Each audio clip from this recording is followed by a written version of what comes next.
Assalamualaikum warahmatullahi wabarakatuh. Hamdan wa syukron lillah, sholatan wa salaman ala rasulillah, amma ba'du.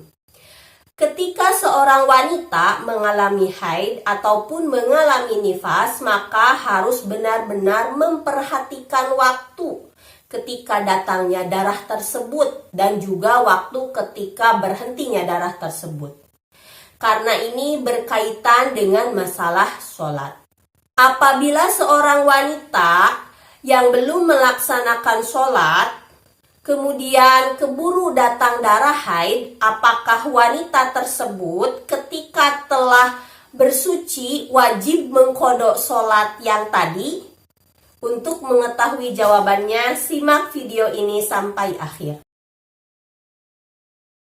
Ketika wanita mengalami haid, umpamanya selama 7 hari, maka sholat yang 7 hari ini tidak wajib diqadha, bahkan haram untuk diqadha. Namun bukan berarti wanita tersebut bebas sama sekali dari masalah qadha sholat. Karena apabila wanita tersebut memang ada waktu yang sebelum datang darah haid dia belum melaksanakan sholat, maka sholat tersebut wajib diqadha. Masalah haid ataupun masalah nifas ini dalam istilah fikih disebut dengan mani'us sholah ataupun penghalang sholat.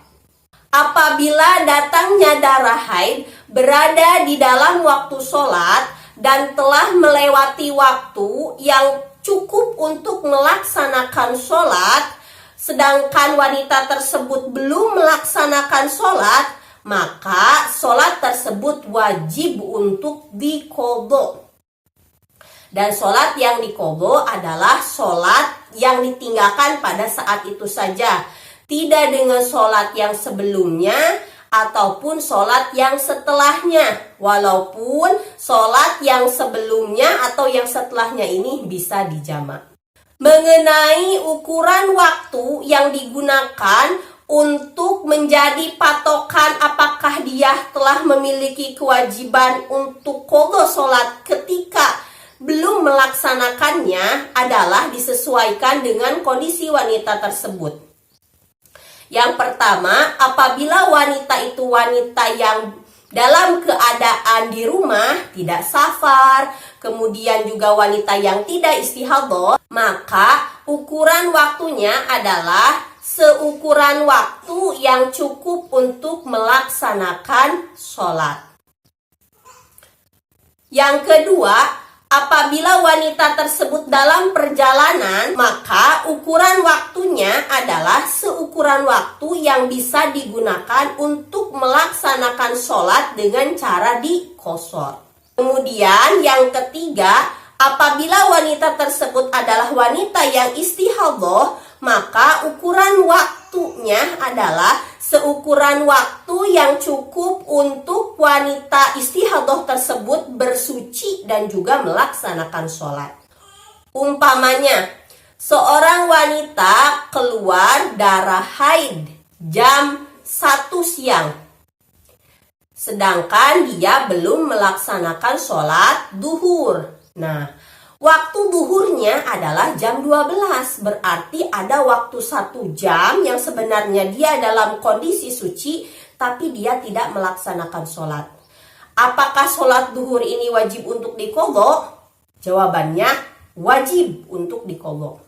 Kemudian apakah sholat asarnya nanti juga wajib diqadha? Karena sholat asar bisa dijamak dengan duhur? Jawabannya tidak.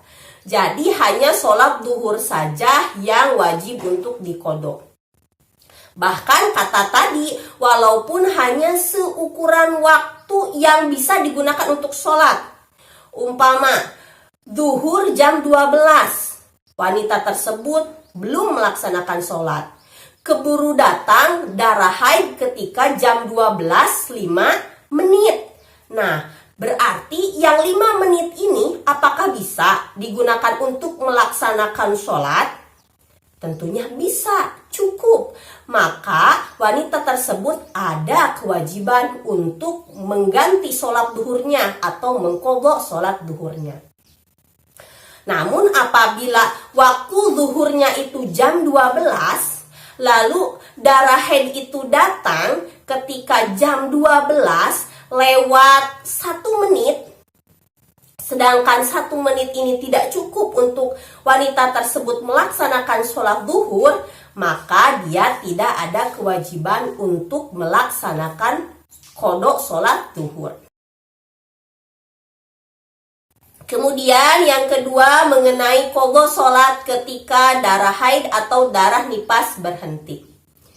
Ketika seorang wanita mengalami haid ataupun mengalami nifas, kemudian darahnya berhenti, dan ketika darahnya berhenti itu ternyata ada waktu yang cukup untuk takbiratul ihram.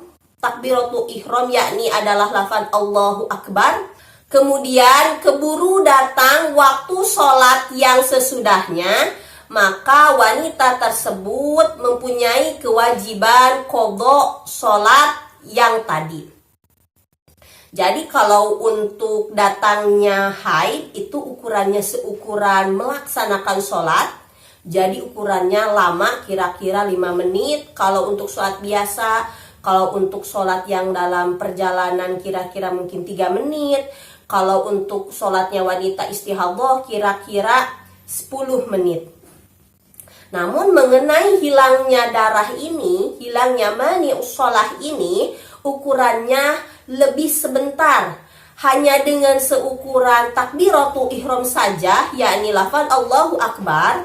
Kalau memang pada saat itu darah berhenti, kemudian setelah itu keburu datang waktu sholat yang lain, maka dia ada waktu suci yang hanya seukuran takbiratul ihram di waktu sholat yang sebelumnya. Maka waktu sholat yang ini wajib untuk diqadha. Dan bukan hanya sholat pada waktu berhentinya darah saja yang wajib diqadha, tapi juga dengan sholat yang sebelumnya, apabila sholat yang sebelumnya ini bisa dijamak dengan sholat tersebut.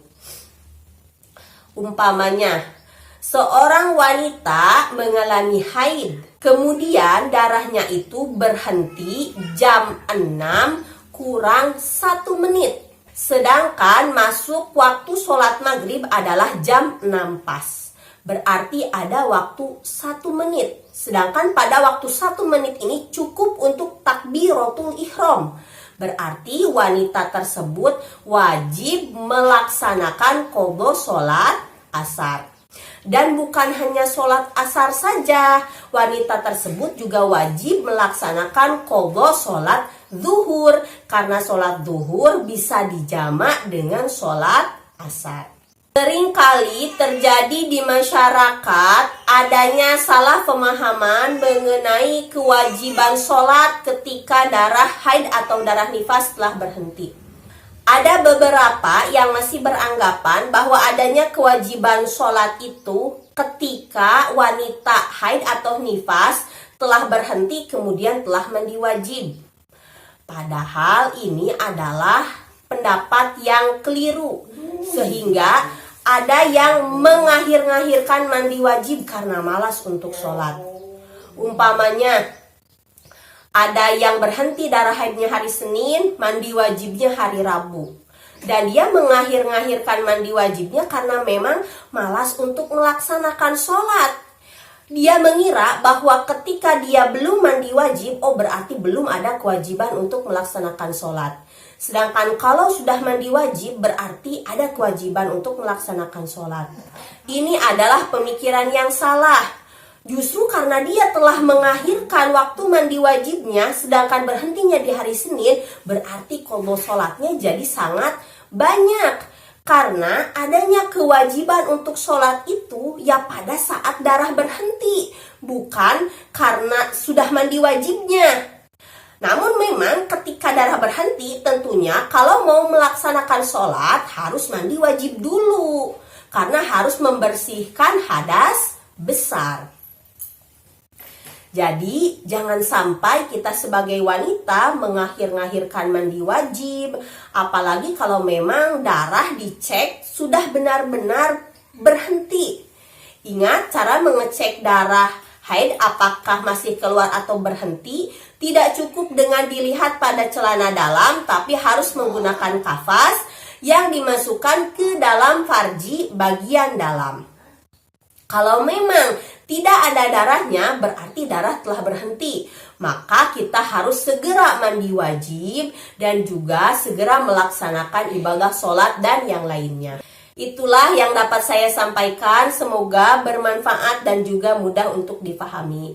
Insya Allah kita akan bertemu lagi di video selanjutnya dengan pembahasan yang berbeda. Wassalamualaikum warahmatullahi wabarakatuh.